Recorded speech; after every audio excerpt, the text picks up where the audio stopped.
যে আগে আপনাকে আলেমদেরকে চিনতে হবে, কেননা রাসূল সাল্লাল্লাহু আলাইহি ওয়াসাল্লাম বলছেন প্রত্যেকটা বাঁকা পথে আলেম রূপী কারা বসে আছে? শয়তান, আলেম রূপী শয়তান। আপনি বলবেন এত বড় কথা, আলেম রূপী শয়তান বললেন? হ্যাঁ, রাসূল সাল্লাল্লাহু আলাইহি ওয়াসাল্লাম বলছেন আলেমদেরকে দেখতে মনে হবে খুব বড় পরহেজগার, কিন্তু তাদের অন্তর হবে কিসের? শয়তানের। হাদিসটা মনে রাখেন, মুসলিম 1847। এরপরে সহিহ বুখারী খুলেন 3606 নম্বর হাদিস। হুযায়ফা ইবনুল ইয়ামান রাদিয়াল্লাহু তাআলা আনহু তিনি বলছেন যে কানান নাস ইয়াসআলুনা রাসূলুল্লাহ সাল্লাল্লাহু আলাইহি ওয়াসাল্লাম আনিল খায়র। রাসূল সাল্লাল্লাহু আলাইহি ওয়াসাল্লামকে মানুষেরা জিজ্ঞাসা করত কল্যাণ সম্পর্কে। কল্যাণ, যে কি করলে জান্নাত হবে, কি করলে কত নেকি হবে, এইগুলি সম্পর্কে, ফজিলত সম্পর্কে জিজ্ঞাসা করত। কিন্তু হুযায়ফা রাদিয়াল্লাহু তাআলা তিনি বলছেন কুনতু আসআলু আনিশ শাররি মাখাফাতা ইদরিকানে। আর আমি জিজ্ঞাসা করতাম অকল্যাণ সম্পর্কে, যে কি করলে ঈমান নষ্ট হয়ে যাবে। আগে ঈমান বাঁচাতে হবে। আগে আমল না আগে ঈমান? হ্যাঁ, আগে সালাত না আগে ওযু? ওযু নাই, সালাতে দাঁড়িয়েছেন তাহাজ্জুদে হবে না? হ্যাঁ, আগে কি ঠিক রাখতে হবে? ঈমান। ইসলামের খুঁটি কয়টা? আগে সালাত, তাই না? আগে কি? ঈমান। ঈমানটা ঠিক রাখতে হবে। তো এই যে হুযায়ফা রাদিয়াল্লাহু বলছেন আমি ফজিলতের বয়ান পড়ে, আমি ফজিলতের আমল করে কি করব যদি আমার ঈমানই ঠিক না থাকে? বুঝলেন কথা? হাজী সাহেব এই জায়গায় তাবিজ বেঁধে আছে, হজ করতে গেছে, আরাফার মাঠে গিয়ে দোয়া করছে, এখানে আছে কি তাবিজ। আরে হাজী সাহেবের কাছে যাচ্ছেন কেন? আপনার মসজিদের ইমামের কাছে যান। ও 36 বছর ধরে ইমামতি করে, তাবিজও বিক্রি করে। ওর ঈমান ভাঙেনি, ওর ভিতরে ঈমান ঢুকেনি, ভাঙবে কি করে? বুঝলেন কথা?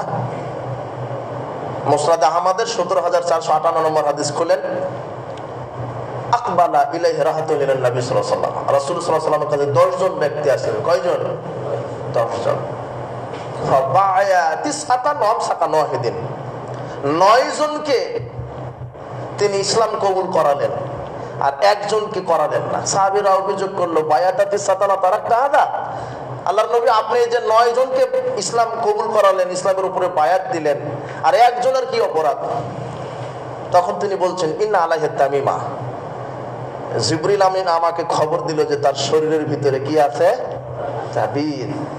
এই কথা যখন শুনলেন ফাত খালাইয়াদু ফাকাতাহা, লোকটা শরীরের ভিতরে হাত দিয়ে তাবিজটা ছিঁড়ে ফেলিয়ে দিলেন। ফাবায়াহু, তারপর ইসলাম কবুল করালেন। এরপরে তিনি বলছেন মান আল্লাকা তামিমা ফাকাদ আশরাকা, যে তাবিজ ব্যবহার করলো সে আল্লাহর সাথে কি করলো? শিরক করলো। হাজী সাহেব তাবিজ নিয়ে গেছে আরাফার মাঠে, আর আপনার মসজিদের ইমাম ও তাবিজ বিক্রি করে সালাত আদায় করে। আরে শরীরে তাবিজ থাকা অবস্থায় ইসলামই কবুল করার ক্ষমতা রাখে না। বুঝলেন কথা? এই হাদিস কি বুঝলেন আপনি? সবাইকে ইসলাম কবুল করালেন, এই একজনকে করালেন না, কি অপরাধের? তাবিজ। তাবিজ ব্যবহার করা কি শিরক। ওর ভিতরে ঈমানই ঢুকেনি। ঢুকবে কি করে? যতক্ষণ না শিরক বর্জন না করবেন, তাওহীদ বর্জন ততক্ষণ করতে পারবেন না। তো তাবিজ থাকা অবস্থায় ইসলামে গ্রহণ করতে পারেন, আর আপনি তাহাজ্জুদ পড়েন, হজ করতে গেছেন, ইমামতি করেন, হয়েছে না? ঈমানই ঢুকেনি ওর ভিতরে। আল্লাহ আমাদেরকে বুঝ দান করুন, সঠিক বুঝ দান করুন। তো বলছিলাম হুযায়ফা ইবনুল ইয়ামান বলছেন আমি অকল্যাণ সম্পর্কে জিজ্ঞাসা করতাম, কি করলে ঈমান ভেঙে যায়? আগে ঈমান টিকাতে হবে, আগে আমল নয়। আগে কি টিকাতে হবে? ঈমান। আকীদা মানহাজকে আগে খালেস সলিড করতে হবে।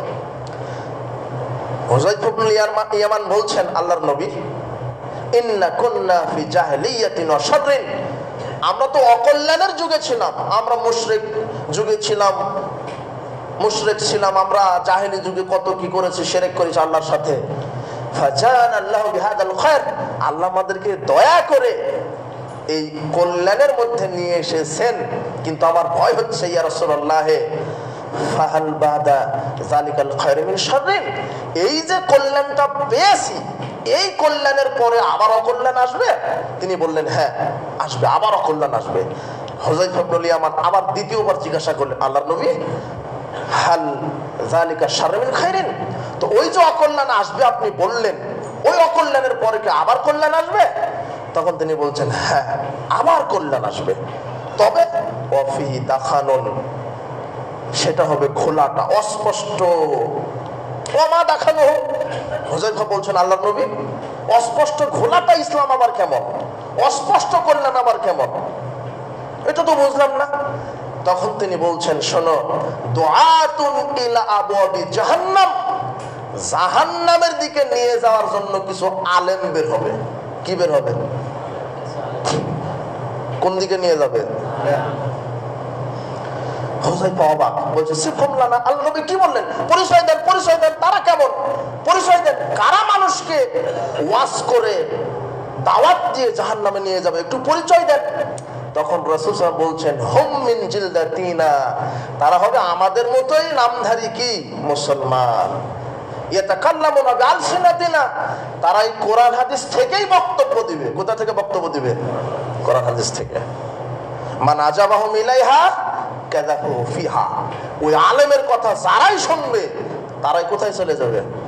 জাহান্নামে। ওই যে বলছে না আল্লাহর ধনকে কাকে দিয়েছে? বুঝেন কিছু, বুঝেন? আল্লাহর ধনকে কাকে দিয়েছে? আল্লাহ গায়েব হয়ে গেছে, তাই না? নবীর ধন আবার কাকে? খাজাকে। নবীও গায়েব, মানে আল্লাহ এখন ভিক্ষুক, নবীও ভিক্ষুক, চাইতে হলে খাজার কাছে চাইতে হবে এখন। বুঝেননি কথা? আচ্ছা, কেউ ফিরে না খালি হাতে, বাবারে তো দরবার হতে। তো রাসূল বলছেন যে বক্তা, কিছু আলেম বের হবে, মানুষকে কোরআন হাদিস থেকে বক্তব্য দিয়ে কোথায় নিয়ে যাবে? কোরআন হাদিস কি মানুষকে জাহান্নামের দিকে নিয়ে যাওয়ার জন্য আসছে? কিন্তু রাসূল সাল্লাল্লাহু আলাইহি ওয়াসাল্লাম অবাক একটা হাদিস শোনালেন যে মাওলানা সাহেব বক্তব্য দিবে, তাও কোথায় থেকে? কোরআন হাদিস থেকে। কোথায় নিয়ে যাবে? জাহান্নামে। এটা কেমন করে সম্ভব? হ্যাঁ, এটা সম্ভব। মুসলিমদের বিভ্রান্ত হওয়ার এখানেই মূল কারণ।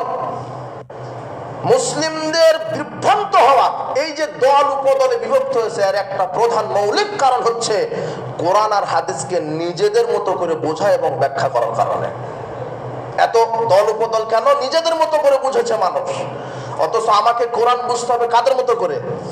সাহাবীদের মতো করে। কোরআন আমার উপর, আমার পীরের উপরে নাজিল হয়েছে না সাহাবাদের সময় রাসূলের উপরে নাজিল হয়েছে? তাহলে আমার রাসূল সাল্লাল্লাহু আলাইহি ওয়াসাল্লাম ভালো বুঝবেন না পীর সাহেব, না আপনার ওই আলেম, না মুফতি? সাহাবীরা ভালো বুঝবেন না আপনি ভালো বুঝবেন? কে? সাহাবীগণ। আমরা এখানেই পথভ্রষ্ট হয়েছি। কেন? কোরআন হাদিস যখন নিজেদের মতো করে বুঝেছি তখন আমরা পথভ্রষ্ট হয়েছি। কোরআন হাদিস বুঝতে হবে কাদের মতো করে? সাহাবীদের মতো করে। বিষয়টা অনেক ভারী বলা, এটা বিষয়টা বাইর করার সময়ের ব্যাপার, অনেক ধৈর্যের ব্যাপার। আকীদা মানহাজের আলোচনা মানুষ শুনতে চায় না। জেনার বিরুদ্ধে, সুদের ব্যাপারে, পিতামাতার খেদমত, জান্নাত জাহান্নাম সম্পর্কে বক্তৃতা দিবেন মানুষ, বাপরে বাপ, বক্তা একটা। কিন্তু আপনি এই মসজিদের গ্রামে ঢুকে বলেন ভাই সালাত আদায় করেন, সুদ খায়েন না, ঘুষ খায়েন না, দুর্নীতি করেন না, পিতামাতার খেদমত করেন, সত্য কথা বলেন, এইভাবে দাওয়াত দিবেন, লোকেরা আপনার প্রশংসা করবে, বাপরে বাপ কার ছেলে, মানুষকে ভালোই দাওয়াত দিচ্ছে। কিন্তু যখন আপনি বলবেন মুরব্বি এটা করা বিদআত, এইভাবে সালাত আদায় করা নবীর তরিকা নয়, এইভাবে কোরআন তেলাওয়াত করা নবীর তরিকা নয়, এটা করা বিদআত, এই তাবিজ ঝুলালে শিরক হয়, মাজারে যাওয়া হবে না, তখনই বলবে এই যে ফিতনাবাজ। বুঝেননি? এতক্ষণ আপনি ঠিক ছিলেন, কিন্তু সমাজে সালাতের দাওয়াত দিবেন, সুদ ঘুষ দুর্নীতির বিরুদ্ধে বলবেন, খুব ভালো। আপনি যখন আপনি বেদাতটা ধরিয়ে দিবেন তখনই বলবে কি এই যে লামাযাবি, গায়রে মুকাল্লিদ, ইহুদিদের দালাল, খ্রিস্টানের দালাল। বুঝেননি কথা? বুঝতে পারেননি? সস্তা জনপ্রিয়তা খুঁজতে গিয়ে এক শ্রেণীর এই চালাকিরা, এরা মানহাজ, আকীদা মানহাজের ওয়াজ করে না। সাবধান, বেদাত জেনার চাইতে মারাত্মক পাপ, সুদের চাইতে মারাত্মক পাপ। কেন? সুদ খায় ও পাপ মনে করেই খায়, জেনা করে নেকি মনে করে করে, তাই না? কি মনে করে? তার মানে সুদখোর জেনাকারের হেদায়েত হওয়ার সুযোগ আছে, কিন্তু বেদাতি বেদাত করে অত নেকির আশায়। বুঝলেন কথা? এই জন্য সুদ জেনার চাইতে মারাত্মক পাপ কোনটা? আর বেদাতের বিরুদ্ধে, শিরকের বিরুদ্ধে যখনই বলবেন তখন আপনি ফিতনাবাজ হয়ে যাবেন, লামাযাবি হয়ে যাবেন, ইহুদি খ্রিস্টানের কি হয়ে যাবেন? লালা। এই যেগুলো আলোচনাও করা কঠিন, বুঝাও বড় কঠিন। আল্লাহ সহজ করে দিন, আল্লাহ। বলছিলাম যে এই কোরআন থেকে মাওলানা সাহেব বক্তব্য দিয়ে কোথায় নিয়ে যাবে? জাহান্নামে। আচ্ছা, কিভাবে? আল্লাহ নিজে বলছেন, সব মনে রাখেন কিন্তু বক্তব্য, কোরআন হাদিস মনে রাখবেন। সূরা বাকারা খুলবেন, 26 নম্বর আয়াত, এই প্রথমের দিকেই পাবেন। আল্লাহ বলছেন ইউদিল্লু বিহি কাসীরা ওয়া ইয়াহদি বিহি কাসীরা। আল্লাহ বলছেন এই কোরআন পাঠ করেই বহু মানুষ পথভ্রষ্ট হয়ে যাবে, এই কোরআন পাঠ করে বহু মানুষ হেদায়েত প্রাপ্ত হয়ে যাবে। সুবহানাল্লাহ। ইউদিল্লু বিহি কাসীরা, অধিকাংশ মানুষ পথভ্রষ্ট হবে বিহি, এই কোরআন থেকে। কি আশ্চর্য, কোরআন পড়ে পথভ্রষ্ট হবে মানে? আবার বলছে এর পরের অংশে এই কোরআন পড়ে মানুষ হেদায়েত প্রাপ্ত হবে। তার মানে এখানে দুটো কথা আল্লাহ বললেন। কোরআন পাঠ করে পথভ্রষ্ট কখন হবে? যখন কোরআন পাঠ করবে, কোরআন বুঝবে নিজের মতো করে। আর কোরআন পাঠ করে হেদায়েত কখন পাবে? যখন কোরআন পাঠ করবে এবং বুঝবে কাদের মতো করে? সাহাবীদের মতো করে। এখানে বুঝ দেখেন, ইসলামের 12টা বাধা আছে। এই ভ্যান চালক, রিক্সা চালক মুসিমাত শিরক বেদাত আবিষ্কার করেনি। এই পাগড়িওয়ালা, টুপিওয়ালারাই এই বেদাত এবং শিরকের ফ্যাক্টরি চালু করে বাংলাদেশের হাজারো মানুষকে বিদাতি বানাচ্ছে, মুশরিক বানাচ্ছে এই টুপিওয়ালা দাড়িওয়ালারা। বুঝেছেন? রাসূল সাল্লাল্লাহু আলাইহি ওয়াসাল্লাম বলছেন আলেমগণ কোরআন হাদিস থেকে বক্তব্য দিয়ে জাহান্নামে মানুষকে নিয়ে যাবে। বুখারীর কত নম্বর হাদিস বলেছি? 3606। খুলে দেখবেন, আল্লাহ রাসূল সাল্লাল্লাহু আলাইহি ওয়াসাল্লাম বলছেন এই কোরআন থেকে বক্তব্য দিয়ে কোথায় নিয়ে যাবে? জাহান্নাম।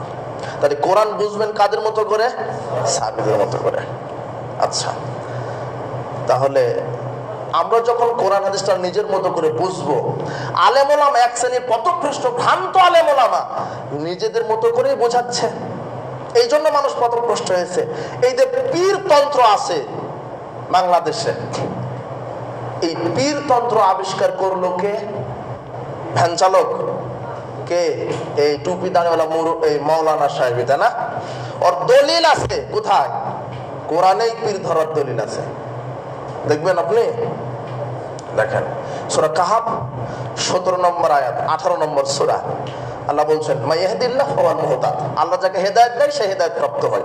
ওয়া মাইয়ুদলিল ফালান তাজিদ লাহু ওয়ালিয়্যাম মুরশিদা, আর যাকে আল্লাহ পথভ্রষ্ট করেন তার কোনো মুর্শিদ নাই। কাজেই যে পথভ্রষ্ট হয়েছে, মুর্শিদের গোলাম হও, মুর্শিদের হাতে বায়াত পড়ো, তাহলে মুর্শিদ তোমাকে হেদায়েত দিয়ে জান্নাতে নিয়ে চলে যাবে। এই দেখেন মুর্শিদের কথা কোরআনে আছে। আর এই মুর্শিদ মানে পীর। মুর্শিদ মানে কি? এটা কার বুঝ? সাহাবীদের না এক শ্রেণীর ভ্রান্ত আলেমদের? বুঝেননি কথা? সূরা ইউনূস 65 নম্বর আয়াত। বিভিন্ন পীরের দরগায় যাবেন, মাঝে মাঝে একটু সবর করা দরকার। স্বর্ণাক্ষরে তারা এই আয়াত লিখে রাখে, আলা ইন্না আউলিয়াল্লাহি লা খাউফুন আলাইহিম ওয়া লা হুম ইয়াহজানুন। শোনো, জেনে রাখো, মনে রাখো, যারা আল্লাহর ওলি তাদের কোনো ভয় নেই, চিন্তা নেই। এই মাজারে যে মরা পীর, এরা হলো তোমাদের ওলি। এদের সিজদা দিলে, এদের কবরে নজর নামাজ মানত করলে তোমাদের কোনো ভয় নাই, চিন্তা নাই, বিনা টিকিটে জান্নাতে চলে যাবে। এটা কোরআনের আয়াত, আপনি নাউজুবিল্লাহ বলছেন, তাই না? তাহলে আয়াতটা বুঝলো কার মতো করে? নিজের মতো করে। এখানে ইন্না আউলিয়াল্লাহি, আল্লাহর অভিভাবক কারা? মুমিনেরা। কারা? এই মাজারে যে পীর শুয়ে আছে, এই আল্লাহর, এই মানুষের অভিভাবক। সূরা বাকারা খুলেন 257 নম্বর আয়াত, আল্লাহু ওয়ালিউল্লাযিনা আমানু, আল্লাহ কাদের অভিভাবক? মুমিনদের অভিভাবক। মুমিনদের অভিভাবক কে? আল্লাহ। আর এই ভণ্ড প্রতারক বুঝাচ্ছে যে মুমিনদের অভিভাবক আল্লাহ নয়, কে? এই যে কবরে যে শুয়ে আছে পীর সাহেব। বুঝেননি কথা? কোরআনের আয়াত সাধারণ মানুষ, আরে তাই তো কোরআনের আয়াত, আল্লাহ মানে অলির মুরিদ হতে হবে, তার মানে মাজারে যে আছে সে অলি। অথচ মুমিনের অলি কে? মুমিনদের অলি আল্লাহ। এটা তো সূরা বাকারা 257 আয়াত, 257। সূরা ফুসসিলাত হামিম সাজদা 41 নম্বর সূরা 31 নম্বর আল্লাহ বলছেন নাহনু আউলিয়াউকুম ফিল হায়াতিদ দুনিয়া ওয়া ফিল আখিরাহ, আমরাই তোমাদের দুনিয়াতে অভিভাবক, পরকালেও। তাহলে মুমিনদের অভিভাবক দুনিয়া এবং পরকালে কে? পীর সাহেব। কে? আল্লাহ। এই কোরআন থেকে পীরের দলিল আছে। ইয়া আইয়ুহাল্লাযিনা আমানুত্তাকুল্লাহ ওয়াবতাগু ইলাইহিল ওয়াসিলা। নেন এবার সূরা মায়েদা 35 নম্বর আয়াত, 5 নম্বর সূরা। আল্লাহ বলছেন, তো পীর সাহেব বলছেন, এই আল্লাহকে ভয় করো, ওয়াবতাগু ইলাইহিল ওয়াসিলা, আর ওয়াসিলা ধরো মানে পীর ধরো। ওয়াসিলা ধরো মানে কি? পীর। এই যে কোরআনের আয়াত, মানে ওয়াসিলা মানে পীর ধরতে হবে, এটা বুঝেছেন নিজের মতো করে, মানে শয়তান বুঝিয়ে দিয়েছে। অথচ ওয়াসিলা মানে কি? আল্লাহর নৈকট্য। আর আল্লাহর নৈকট্য অর্জন করবেন ঈমান আমল দিয়ে। ওয়াসিলা ইসলামে 3টা ওয়াসিলা বৈধ। কয়টা? 3টা। এক, ঈমান এবং আমল। ঈমান এবং আমলের উসিলায় দোয়া করা যায়। ওই যে সারা আলাইহিস সালাম যখন ওই যে মিশরে জালেম সরকারের কাছে আটক হয়েছিলেন, তখন কি বলে দোয়া করেছিলেন? আল্লাহুম্মা ইন কুনতু আমানতু বিকা ওয়া বিরুসুলিকা, হে আল্লাহ, আমি তোমার কাছে আশ্রয় চাচ্ছি, আমি যদি তোমার প্রতি ঈমান এনে থাকি এবং তোমার রাসূলের প্রতি ঈমান এনে থাকি, তাহলে আমাকে বিপদ থেকে বাঁচাও। এই যে দোয়া করেছিলেন ঈমানের উসিলায় না? তাহলে ঈমানের উসিলায় দোয়া করা যায়, আমলের উসিলায় দোয়া করা যায়। ওই যে রাসূল বলছেন, ওই যে 3 লোক গর্তে আটকা পড়েছে, মনে নাই হাদিসটা? তখন তারা বললাই, উনজুর, তোমরা লক্ষ্য করো তো যে কি কি আমল তোমরা করেছো। এই যে আমিল তুমুহা, তোমরা কি কি আমল করেছো, ফাদুল্লাহ বিহা, সেই আমল দ্বারা আল্লাহর কাছে দোয়া করো, তাহলে আল্লাহ কি করবেন? সাহায্য করবেন। তাহলে সঠিক আমলের উসিলায় দোয়া করা যায়। আর একটা কি? সৎ ব্যক্তির দোয়ার উসিলায়। কিন্তু ওয়াসিলা মানে পীর সাহেব মুরিদদেরকে বুঝাই দিল, ওয়াসিলা মানে পীরের বায়াত নিতে হবে। তাহলে বুঝটা হলো, সাহাবীগণ বুঝেছেন ওয়াসিলা মানে ঈমান আমল, বুঝেননি? আর এই পীর সাহেব বুঝাচ্ছে ওয়াসিলা মানে কি? ঈমান আমল নয়, পীর। ওয়াসিলা মানে কি? পীর। তাহলে আমি কোরআনের আয়াতটা বুঝবো পীর সাহেব যেভাবে বুঝাচ্ছেন ওইভাবে, না রাসূল সাল্লাল্লাহু আলাইহি ওয়াসাল্লাম যেভাবে বুঝিয়েছেন ওইভাবে? এখানে বুঝ। এই যে মুসলিমরা বিভ্রান্ত হয়ে গেছে, এই জন্যই ভুল ব্যাখ্যা করছে, কোরআন আয়াতের বিকৃত অর্থ করেছে। কত, এটা যদি বলতে থাকি সন্ধ্যা হয়ে যাবে, কত আয়াতের বিকৃতি করেছে। ওয়াসিলা মানে পীর ধরো। জিকির, ওই যে ইল্লাল্লাহ ইল্লাল্লাহ জিকির করে না? আরে এটা তো কোরআনে আছে দলিল। সূরা আলে ইমরানের 135 নম্বর আয়াত, ওমা ইয়াগফিরুয যুনুবা ইল্লাল্লাহ। এই যে ইল্লাল্লাহ আছে, কোরআনে আছে, কাজেই ইল্লাল্লাহ ইল্লাল্লাহ জিকির কি যাবে? আল্লাহ আল্লাহ জিকির যাবে, করা যাবে কেন? ওয়াসকুর ইসমা রব্বুক, সূরা মুজাম্মিলের 3 নম্বর আয়াতে বলছেন, তুমি তোমার রবের নামের জিকির করো। তো আমাদের রবের নাম কি? আল্লাহ। এই যে এখন আল্লাহ আল্লাহ জিকির, মানে এই আয়াত পীরের বাপের উপরে নাজিল হয়েছে, তাই না? কার উপরে নাজিল হয়েছে? এইগুলো আয়াত যখন নাজিল হলো, তখন রাসূল বলছেন, হ্যাঁ তোমরা আল্লাহর জিকির করো, সাব্বিহ ইসমা রাব্বিকাল আলা। এটা সূরা আলার প্রথম আয়াত না? এখানেও আছে যে তোমরা রবের নামের জিকির করো। রাসূল সাল্লাল্লাহু আলাইহি ওয়াসাল্লাম কি বললেন? যে হ্যাঁ তোমরা কিভাবে প্রশংসা করবে? সুবহানা রাব্বিয়াল আলা। তাহলে এই আয়াতের ব্যাখ্যা পীরের কাছ থেকে নেব না রাসূলের কাছ থেকে নেব? যদি পীরের কাছ থেকে নেন তাহলে আল্লাহ আল্লাহ জিকির চলবে। আর ইল্লাল্লাহ সূরা ইমরানের 135 আয়াত, ওমা ইয়াগফিরুয যুনুবা ইল্লাল্লাহ, আল্লাহ ছাড়া কে পাপ ক্ষমা করতে পারে? এই যে ইল্লাল্লাহ ইল্লাল্লাহ ইল্লাল্লাহ মানে আল্লাহ নাই, আল্লাহ নাই। বুঝলেন কথা? কিভাবে বানাচ্ছে? এই আয়াতটা নাযিল হয়েছে কার উপরে? না পীরের উপরে। রাসূল কি বলছেন? আফদালুয যিকরে লা ইলাহা ইল্লাল্লাহ। এখন রাসূলেরটা নেবেন না ভণ্ড পীরেরটা নেবেন? বুঝলেন কথা? তাহলে ইল্লাল্লাহ জিকির নাই, ইল্লাল্লাহ ইল্লাল্লাহ, আল্লাহু আল্লাহু হু হু জিকির নাই। এই সব দলিল কোথায় থেকে শয়তানেরা বাহির করেছে? কোথায় থেকে? কোরআন থেকে। বুঝলেন কথা? তাহলে জিকিরের দলিল কোরআনে আছে, পীরের হাতে মুরিদ হতে হবে, এই দলিল কোরআনে আছে। বুঝলেননি? রাসূল সাল্লাল্লাহু আলাইহি ওয়াসাল্লাম বললেন, মাওলানা সাহেব কোথায় থেকে বক্তৃতা দিবে? হ্যাঁ, তো এই পীর সাহেব কোথা থেকে বোঝাচ্ছে মানুষকে? বুঝলেননি কথা? বুঝতে পারছেন তো? হাদিসটা এগুলি বিকৃত আয়াত, মানে আয়াতগুলি আয়াত বিকৃত না, মানে আয়াতগুলি বিকৃত কি এরা ব্যাখ্যা অনুবাদ করছে এইভাবে। কত সূরা আরাফের 204 নম্বর আয়াত কি?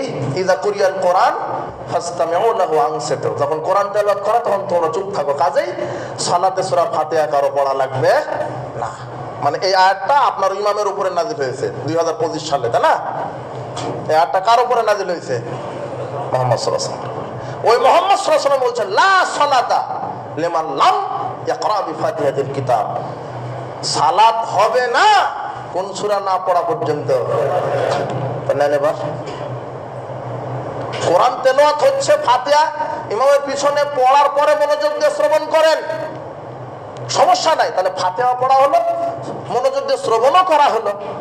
কিন্তু এই আয়াতকে আপনি মানুষের কাছে ভুল ব্যাখ্যা করে হাদিসকে হত্যা করা হলো না? বুঝলেন কথা? এটা তো 756 নম্বর হাদিস সহিহ বুখারীর হাদিসকে কি করা হলো? প্রত্যাখ্যান করা হলো। এইভাবে করে তারা সূরা ফাতিহাকে পড়তে নিষেধ করে। ইমামের পিছনে সূরা ফাতিহা শেষে জোরে আমিন বলাকে তারা কি নিষেধ করে না? জোরে আমিন। আর এরাই আমাদেরকে বলে ইহুদি খ্রিস্টানের কি দালাল। এখানে একটা মজার ব্যাপার আছে, আমি এই কথা মাঝে মাঝে বলি। সূরা ফাতিহার শেষ আয়াতে কাদের বিরুদ্ধে দোয়া আছে?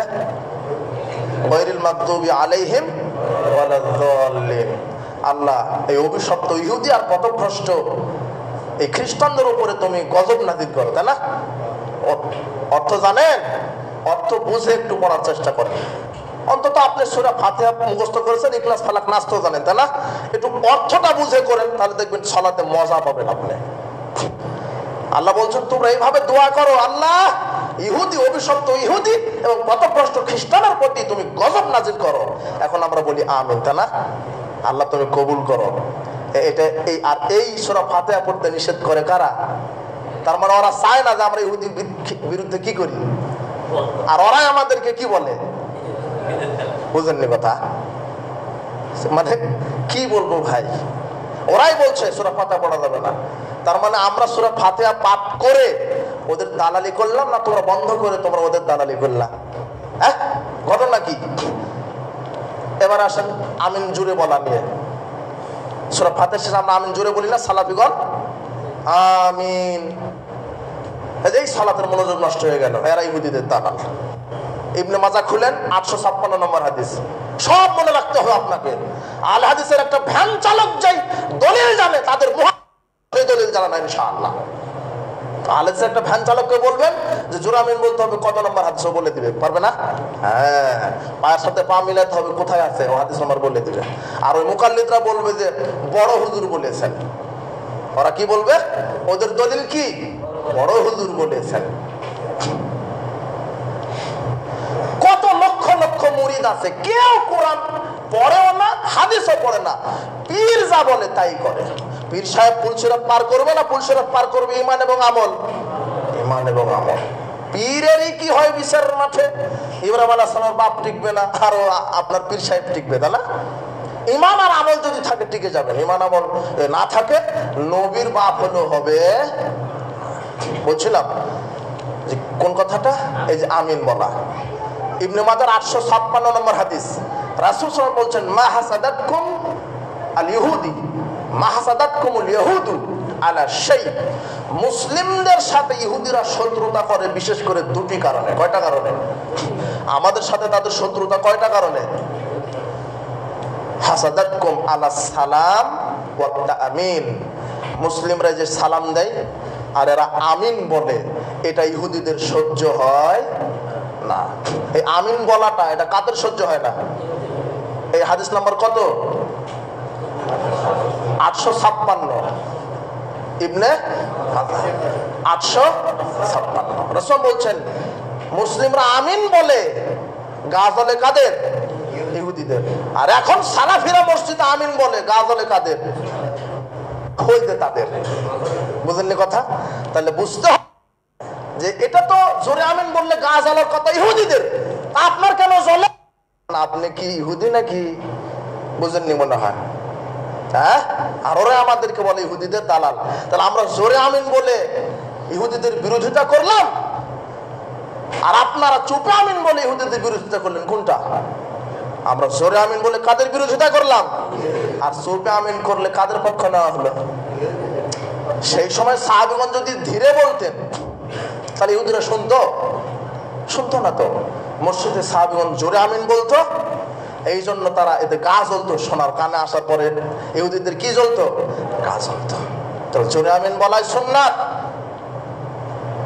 সালাম দিতে হবে, সূরা ফাতিহা পড়তে হবে, সব কোরআন হাদিস। রাসূল বলছেন ইযা আমানাল ইমাম ফামিনু, ইমাম যখন আমিন বলে তোমরাও বলো। ফাইনাফাকা তামিনুহু তামিনাল মালায়েকা গুফিরা লাহু মা তাকাদ্দামা মিন যামবিহি। তোমাদের আমিন, ইমামের আমিন আর ফেরেশতারা ওই সময় আমিন বলে। তিনজনের আমিন যদি একসাথে হয়ে যায় তোমাদের সব পাপ আল্লাহ ক্ষমা করে দিবেন। তো ইমাম সাহেব যখন আমিন বল যদি চুপে বলে আমরা কখন বুঝবো? তার মানে ইমাম আমিন বলবে, ওটা বুঝতে পারবো, তখন আমরাও কি বলবো? আমাদেরটা বুঝতে পারে। ফেরেশতারা কি বলবেন? তিনটা একসাথে হয়ে গেলে আমাদের বিগত সব পাপ কি হয়ে যাবে? সব। এটাও সহিহ বুখারীর 856-57 মধ্যে দেখে নিন এগুলি। 880 এবং 82 নম্বর হাদিস, 780 এবং 82 নম্বর হাদিস, সব কোরআন হাদিস। ওরা কোরআন হাদিসকে উপেক্ষা করে রায়কে প্রাধান্য দেয়। কোরআন হাদিসে থাক, আমার বড় হুজুর যা বলেছে এটাই মানতে হবে। কোরআন হাদিসে আছে থাক, পীর সাহেব যা বলেছে ওটাই মানতে হবে না। আর সালাফিদের আকীদা যে রায়কে উপেক্ষা করে কোরআন হাদিস মানতে হবে। সে যত বড় ইমাম হোক, সব ইমাম বলেছেন আমাদের কথা যদি কোরআন হাদিসের উল্টা হয় তাহলে কোরআন আমাদের কথাকে দেওয়ালে নিক্ষেপ করো আর কোরআন হাদিসকে গ্রহণ করো। সব ইমামের বক্তব্য পরিষ্কার, কেউ পড়েও না। ঠাকুর যা বলেছে তাই, তাই না? ব্রাহ্মণ যা পড়বে তাই।